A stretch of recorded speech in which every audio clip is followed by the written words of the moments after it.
podcast that explores the impacts of creative learning here in Pittsburgh. My name is Mario Quinn Lyles. I am the executive director of Level Up Studios and the project coordinator for the Creative Learning Transformative Evaluation, a project conducted by the University of Pittsburgh School of Education in partnership with the Heinz Endowments.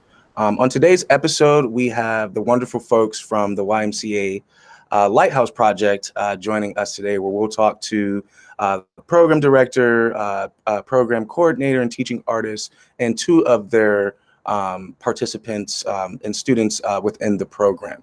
So I'm very excited to introduce our very first guest, Mr. James Brown, the program director of Lighthouse Project. How are you today, James? Having trouble hearing you. Are you muted? Can you hear me now? Yes, I can. I'm doing well. Happy to be here. Absolutely. Well, thank you so much for joining us today. For those who might not know you here in the city and don't know much about what YMCA Lighthouse does, can you just explain what the program is about and what you guys do? Yeah, I mean, the Lighthouse is a teen media arts center based in the Homewood Brushman YMCA, where we do year-round, out-of-school time programming, really trying to help develop young people to be, creative, to be connected to their community, and to be ready for, life after school. And so we do that by engaging young people, both teenagers and young adults, in a wide range of creative programming, from podcasting to studio recording, graphic design, videography, photography, really trying to give young people a voice and also make sure they have sustained access to cutting edge technology so that they can, be masters of the tools that are necessary to get what they want to say out into the world. Sweet. That's very dope, man. Well, I definitely commend you for the work that you guys do. Obviously, I've worked with you all in the past and we've done some really cool things, man. So I see the impact that it's definitely had on a lot of young people that, I'm still connected with even today. So definitely commend you guys for the work that you do. Now, you do have a few young people on the call with you today. We have Tyree Alley and Jory Struthers. If they can join us. I don't know if Tyree's in. We were having a little technical difficulties with Tyree. But Jory, how are you today, brother? I'm good. How are you? Doing fantastic. Thank you for asking. Now, how did you get involved with the Lighthouse Project? Well, it's a funny story. Well, during the time I was a senior in high school, a good friend of mine from an old program I used to be part of sent me the information to this DJ program that was happening at the YMCA. I was interested. I applied. I talked on the phone with one of the instructors, David Shoemaker, DJ Shoe. He's a good mentor and one of my favorite DJs in Pittsburgh. He introduced me to the program. I thought it was just like a place where we were just going to DJ, but once I walked in, it was like, you thought this was just like some crazy LA recording studio, multi-art program facility. And it was just a place for people like me to just come and just vent out, meet people that love creating music, and just become a bigger family that doesn't stop within the different things we do. Dope. Yeah, I mean, just from my experience, being in that space, it's definitely a really big family.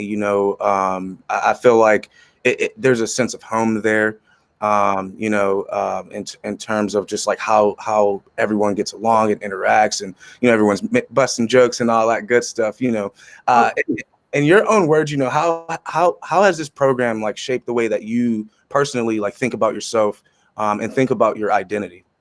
Self-confidence is the main thing that I think of every time I think about this program, because I always thought I was okay at music and everything, but being around a support system that believes and sees the work, even though you don't realize the work that you're doing, that work, the realization is the thing that helps you more than anything.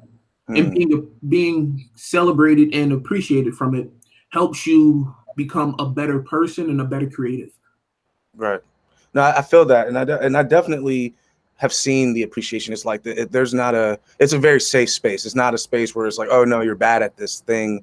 or you're not good. It's like, it's very nurturing, and you know, they meet you where you are. Is there like a specific story that you can think of that might have happened that kind of helped you gain that confidence? On Fridays, there was this time where we would just post, well, we'll just play different projects, and I just got finished with my first official song Mm-hmm. called Flex, and the day I played it in front of everybody, I didn't know how it was going to go. I was just like, okay, and everybody was just like turned up the whole time through, and I was like, wow, okay, let's get this popping. I got people behind me. I have what I needed at the point where I'm able to step back and realize that I can go further, and it's because of Lighthouse. Nice. Still, man, very inspiring words. I saw we got a comment in. Tom Akiva said that you have your words are very inspiring. So just wanted to let you know that you are inspiring folks who are watching. So Tyree, welcome to the show, sir. I'm glad that our technical issues are over. Can you talk a little bit about your involvement in the Lighthouse project? You might be muted. Can you unmute yourself? Yeah, there you go. Could you repeat the question, please? Yeah, just talk a little bit about how you got involved with Lighthouse Project. Oh, oddly enough, I was actually really reluctant to join at the very beginning. Uh-huh. But yeah, I like a friend of mine was trying to get me to do it, and I actually like completely threw him off the first 2 times.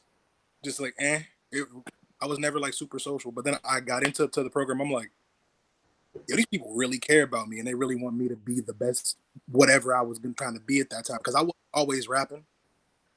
Oh, sorry. I wasn't always a rapper. I was actually I was just beatboxing. I had been beatboxing since like 2nd grade. Mm-hmm. They just kept pushing me towards it, and then and now I am where I am. And I'd like to say I'm pretty good, but I wouldn't be as good as I am if they did not push me to be the best. Right.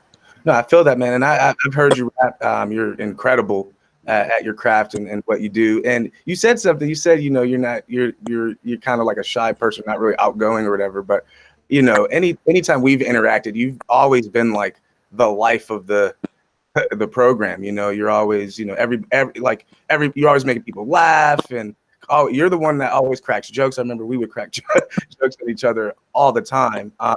In terms of like how this program has made you feel, how do you think it's shaped your idea of your identity and who you are as a person? I've learned it's okay to ask for help. It's okay to be vulnerable. It's okay to talk about how you feel. You don't have to face everything by yourself. Because like, okay, I'm very stubborn. I'm extremely so I would always try to like I can handle everything but by myself, which isn't true, not in this life. And they showed me that family is more than the people you're born to. And that has changed me a lot and has caused me to grow into the man that I am today. Wonderful, wonderful. It's amazing. So my next question, just to kind of piggyback off of what Jory and Tyree said, for James Brown and Mr. K, who's the program coordinator and teaching artist at Lighthouse. You know, and listening to what these young men have just said, you know, what do you think has been like the most significant part of you guys teaching and working with young people? And either of you can go. Did you guys hear that? Yeah, I mean, you know, I think what we try to do at Lighthouse is really about keeping the doors open and really thinking about long-term engagement. So we're not a program, even though we might have classes that run X number of weeks. The overall experience is about, joining up at 13 or 14 years old and trying to create a scaffolded sort of rung of ladders and that sort of thing of experiences up through young adulthood, so that people have time to sort of reflect and make these changes. When I think about, Tyree, some of the things he's talking about, and he certainly said it better than I can, but some of the things he's talking about in terms of knowing how to ask for help and being vulnerable and sort of building trust with folks, and sort of and then creating or co-creating that community or sense of family. That's a long arc for Tyree and a lot of our other young people who've been maybe let down or failed by different aspects of the system, and that sort of thing. And so I think the significant changes that we see are not ones that happen overnight. They're really the ones that when you see young people co-creating a sense of family, and looking out for each other, and beyond, a lot of times it's young people in our program who, because mental health is a really important thing. It has been. It's become even more important under the last year of circumstances. And a lot of times it's participants and peers who are the first to respond to somebody's crisis or need of support. And I think that, that's really the significant change, when people can move from being the recipient of needing mental health or needing support to being someone who now sees himself as having the skills, the empathy, the confidence to show up for someone else. Absolutely. And I mean, I've seen that for myself firsthand, seeing the young people there, working together, supporting each other, having each other's back. When something might go wrong, they're the first ones to react to that. And it is beautiful to see, man. There really are young leaders, leading themselves. You guys have done a great job in helping instill that in them. So yeah, it's definitely dope. So Mr. K, what are your thoughts on that question? What do you feel in terms of hearing what those young men said? What's the most significant change in your life after teaching at Lighthouse?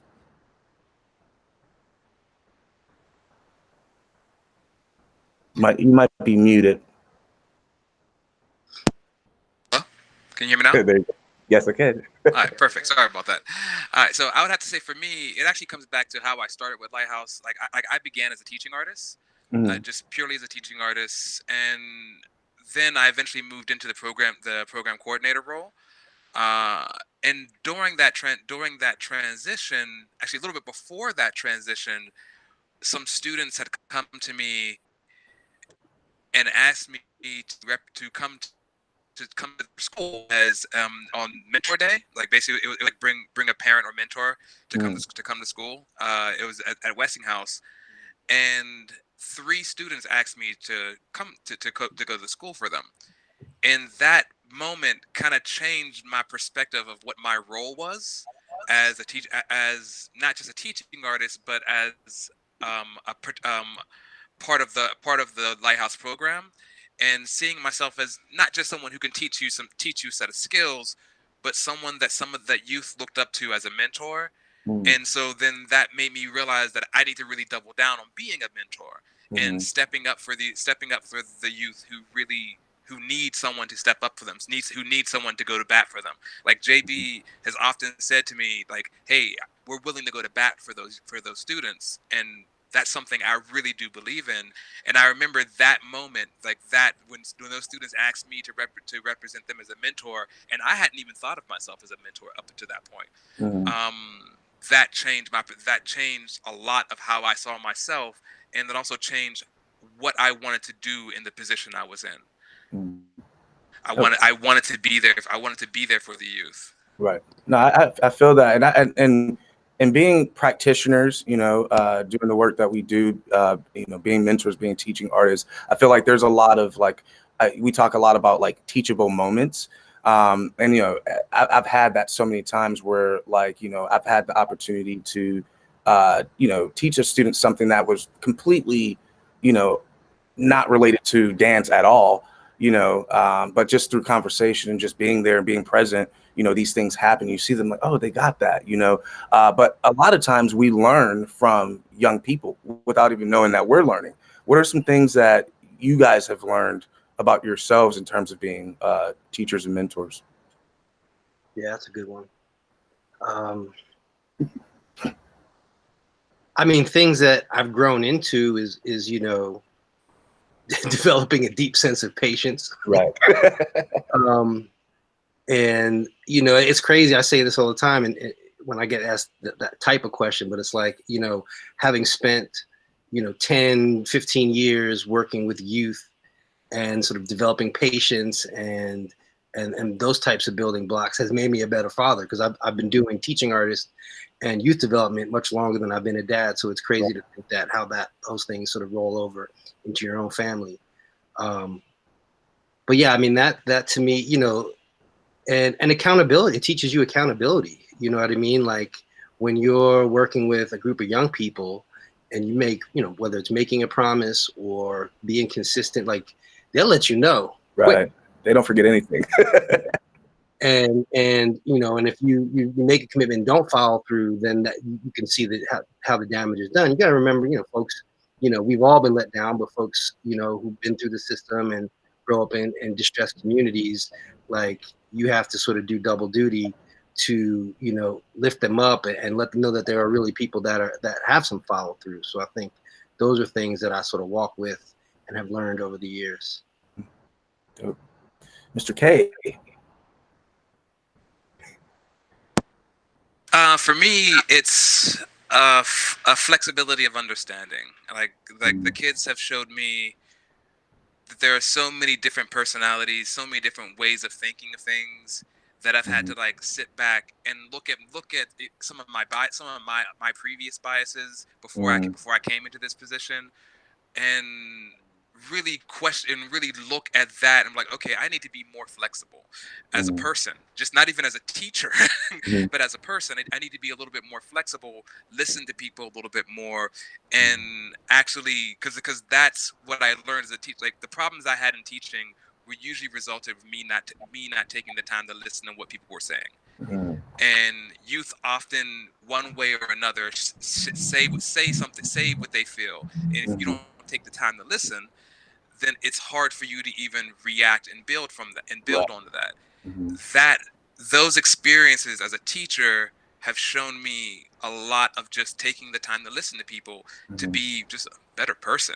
And then what I try to do is I try to redirect, I disseminated that from working with the kids, and that's something that I really, really try to push to the kids, to try to learn to listen to people.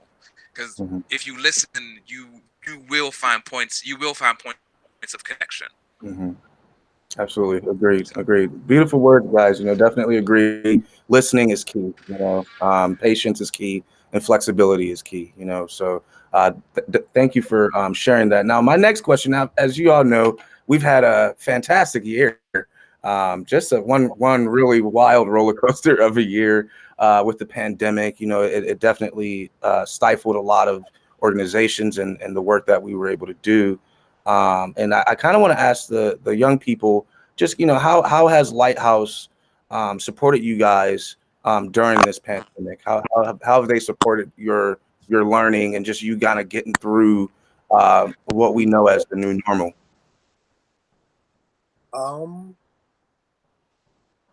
So we started doing a bunch of different courses that we did like over Zoom. You know, so some of them more artistic, some of them just for fun. And I found that I'm trying to word this correct. It was better for us to interact on Zoom and still pursue everything that we were trying to then pack it up, because like me personally, like I am a rapper, but I don't have any of like the recording software, any of that my home. But working through Zoom and also the studio was still open to us to use it at the time. So them still to do at the time, a lot of people can't work, can't go outside, or pursue what makes them happy. This is perfect. You know? Oh, I can't do the thing that helps me relieve all of the stress that I'm in. So I just keep it inside for however long this has been going on. So it was better for us to be able to do these things, to actively pursue what we love, and just take a Right.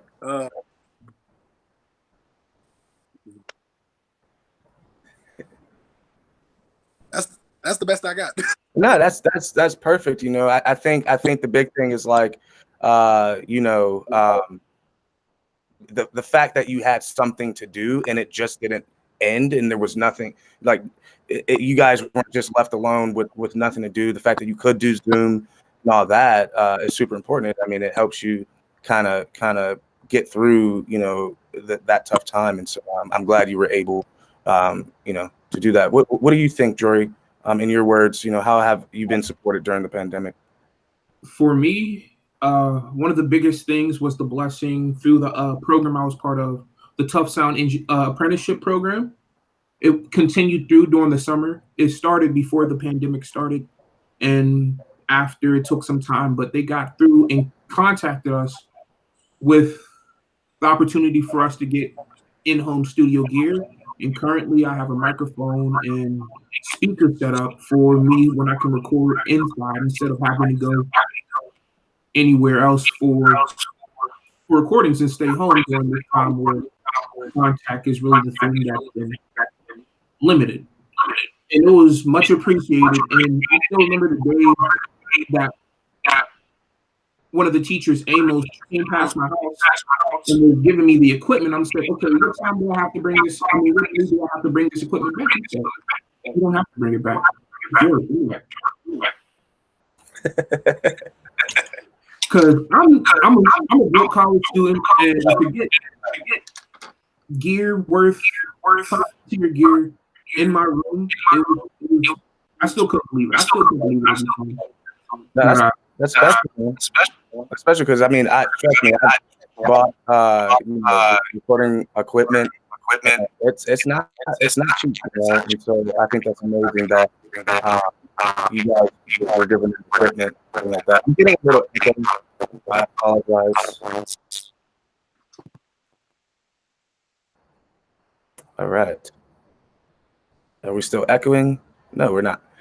Yeah. So you know, I think that's great that you guys, you know, definitely giving equipment. That's a big move, and I think, you know, it's really awesome, you know, to have that. So have you guys, in terms of like producing stuff, like have you produced a lot of work during the time? Have you found any like issues with like your creativity at all?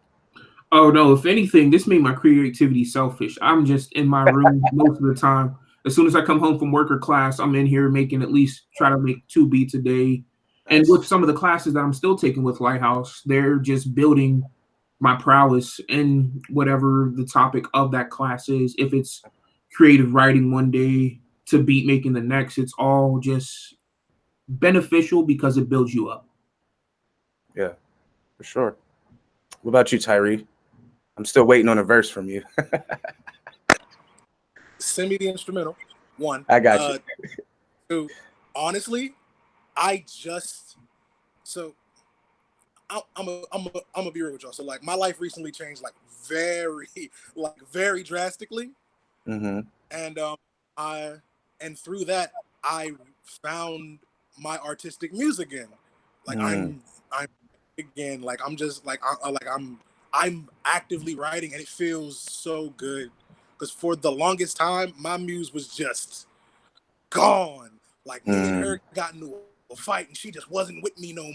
Like yeah, but it feels good that I'm finally back to writing as much as I used to. And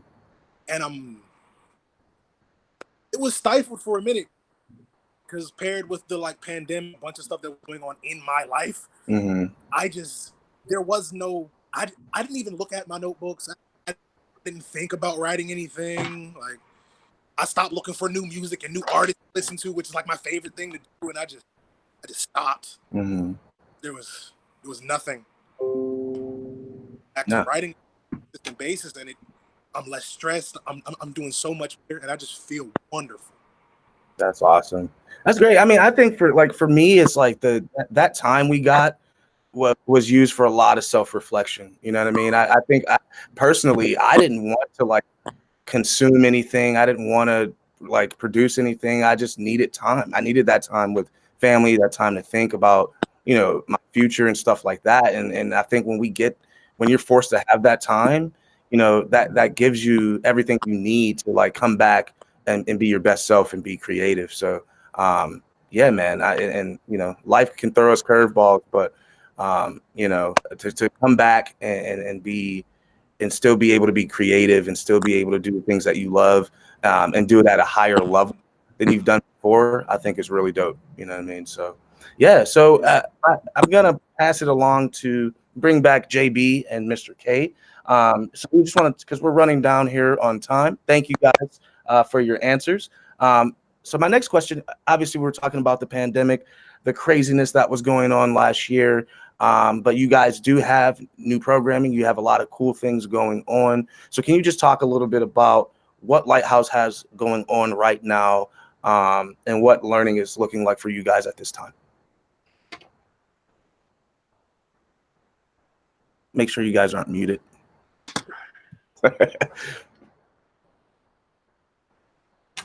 Hear me now? Yep.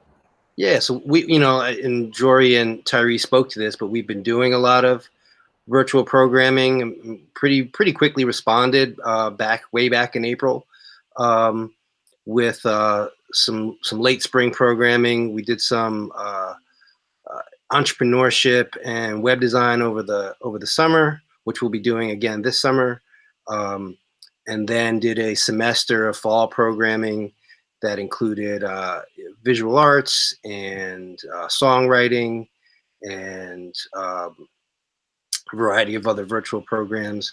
And so now we're sort of launching our spring semester, and we've got a few things on deck. We'll be doing some beat making, so young people who are interested in really maximizing the potential of their devices to the fullest. We'll be focusing on some apps that are easy to download through whatever app store and are pretty legitimate in terms of making beats. We'll also be talking about sample-based hip hop music and how you can use your environment inside your home, and also learning about local Pittsburgh music as inspiration for sample-based music production. So that's coming up soon. We're doing another round. Jory spoke to his experience in the Tough Sound Apprenticeship Program. That'll be starting up again. We'll do another semester of that. That'll have both a virtual component as well as some opportunity to get in the studio and do some lab work. And then if Mr. K is with us, I'm going to let him talk about the class he's doing, which is our Pittsburgh Heroes class. All right, Mr. K. Are you there, Kay?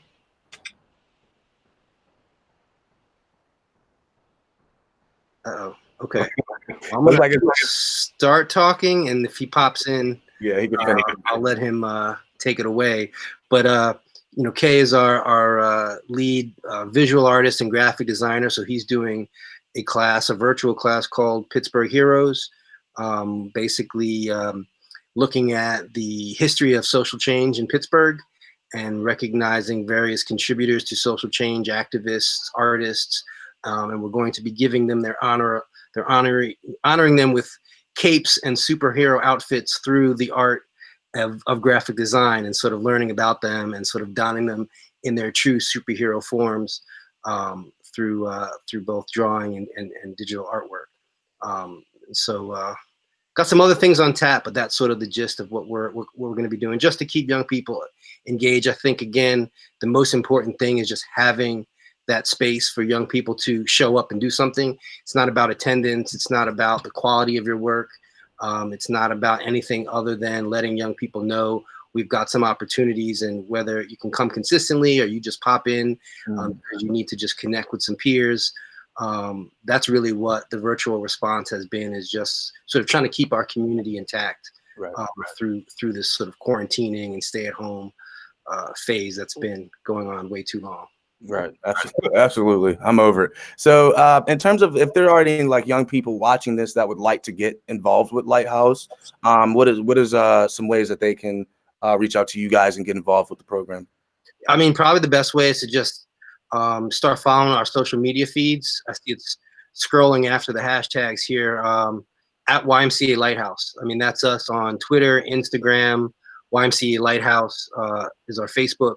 And we're posting all of our, programs on all of our social media. So that's the best way to get connected. Cool. Now I see we got Mr. K back. Mr. K, did you want to hop in and talk a little bit about your program? I actually have no idea what JB said, so I don't know where I'm filling in gaps or repeating myself with this. So I'm gonna keep it brief. Okay. so so this we're just finishing up our project that we had called Homewood Heroes. We were creating superheroes based off of different streets and areas in Homewood. Now we're moving on to expand on that to do a new chapter where we're encouraging you. We're gathering youth to meet and create and do some world building and some drawing to create characters based off different areas in Pittsburgh. So this time we're expanding it from just Homewood. Now we're expanding it to all the areas in Pittsburgh to do some world building, some a little bit of learning some history, learning a little bit of history about Pittsburgh, and then creating characters that represent some of the pivotal points or people in the history of Pittsburgh. So, and then that's a completely virtual class, and it's open to pretty much anyone from all across the city. So you don't have to be anywhere in the city to be a part of it. And we'll be meeting twice a week, Wednesdays and Saturdays. Nice. That's so cool. Like I literally was like, I wish I was a kid. It could take that class because that seems so cool. Dope. So I have one more question, guys. I know you guys have a hard out at 3:40. Sorry. Were you saying something? Was it real, JB? Yes, we're also doing. Well, actually, no, that's it. Never mind. I'm sorry. Okay, that's it. Okay. Well, as we wrap up here, just this is for everyone. If you want to bring the young folks back in a few words, what does the future of creative learning look like for you guys, and what do you hope for?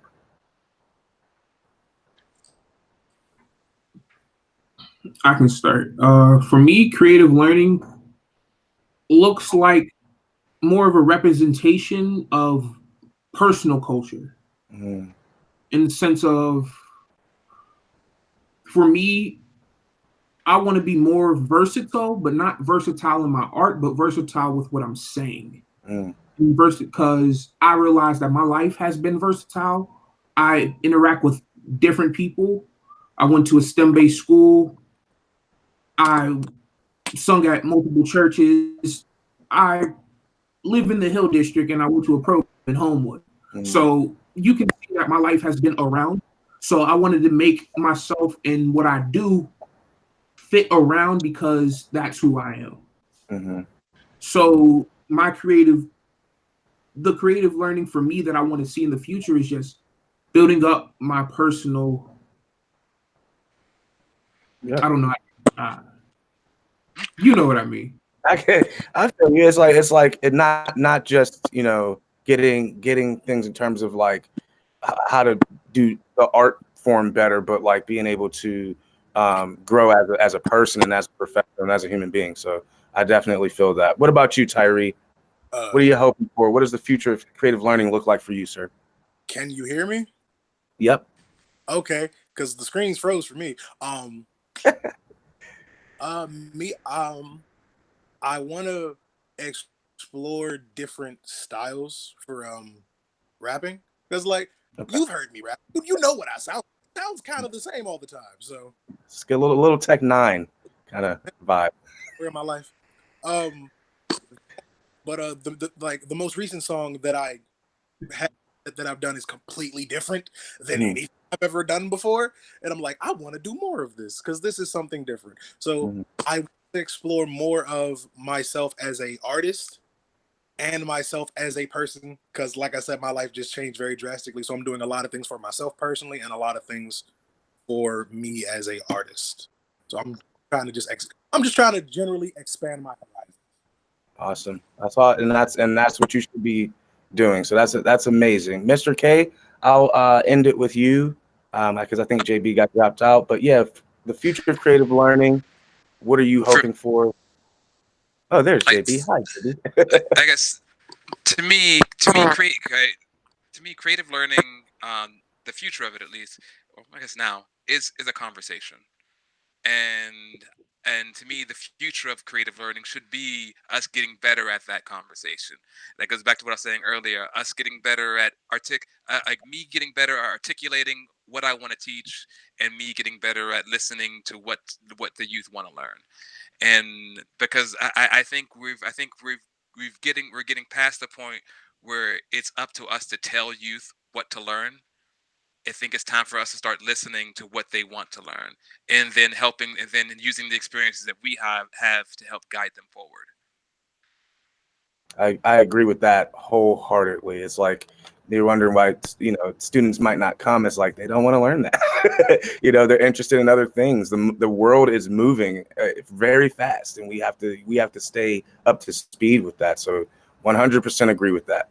JB, what are you thinking in terms of the future of creative learning and what you personally hope for?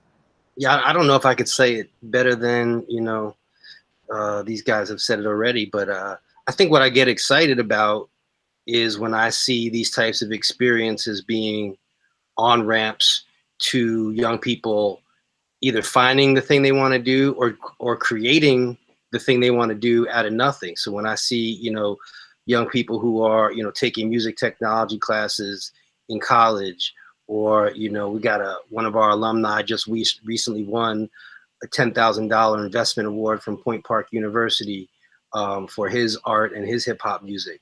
And so when the work that we do can position young people to be eligible and competitive for those types of opportunities, because of the conversations we have, and not because we're teaching something specific, but because we have a space and a place to have those kind of conversations that Mr. K is talking about. That's what gets me excited is sort of knowing that there's a special sauce that sort of prepares young people for the things that they want to do. Nice. Definitely. I think the most important thing is them finding themselves within what they're learning and seeing a future within it. I think that's like my number one goal, and in teaching and working with young people is you can do stuff with this. Like I'm doing stuff with this. Me being a dancer and a dance teacher has opened up so many doors for me that I never thought would be open. And so that's definitely 100% a goal in terms of the outcomes, when working with young people. Well, I don't want to keep you guys much longer. I want to say thank you very much for joining me this afternoon and giving me your time and your wonderful answers. One more time, if anyone would like to learn about the YMCA Lighthouse project or participate, you can check them out. You said at YMCA Lighthouse. Is that it? That's it. Scrolling across there on the bottom. But thank you, everybody, for tuning in. I'm Mario Quinn. This has been the second episode of the Creative Learning Podcast. Peace.